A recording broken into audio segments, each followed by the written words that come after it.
Hi all. Crop ടോപ്പിന് താഴെ ഹാങ്ങിങ് ലേസ് എങ്ങനെ അറ്റാച്ച് ചെയ്യാമെന്ന് നോക്കാം.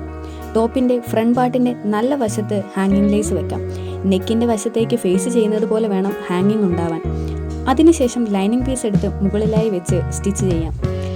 സ്റ്റിച്ച് ചെയ്യുമ്പോൾ സൂക്ഷിക്കണേ, ഇല്ലെങ്കിൽ ചെറിയ പണിയൊക്കെ കിട്ടിയെന്ന് വരാം. എനിക്ക് അബദ്ധം പറ്റിയതാണേ. ഫൂട്ട് മാറ്റി സിംഗിൾ ഫൂട്ട് ഇടാത്തതുകൊണ്ട് സൂചിയൊന്ന് നഷ്ടം. അതുകൊണ്ട് പതിയെ മാത്രം ചെയ്യുക. ബീഡ്സിനോ ഹാങ്ങിങ്ങിനോ ഒക്കെ മുകളിൽ സൂചി പെടാതെ മാക്സിമം ശ്രദ്ധിക്കണം.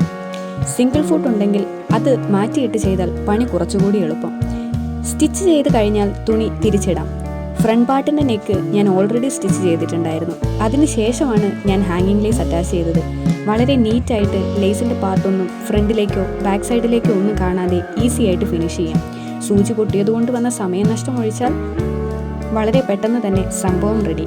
അപ്പോൾ എല്ലാവരും ട്രൈ ചെയ്ത് നോക്കിയിട്ട് അഭിപ്രായം അറിയിക്കണേ. Thank you.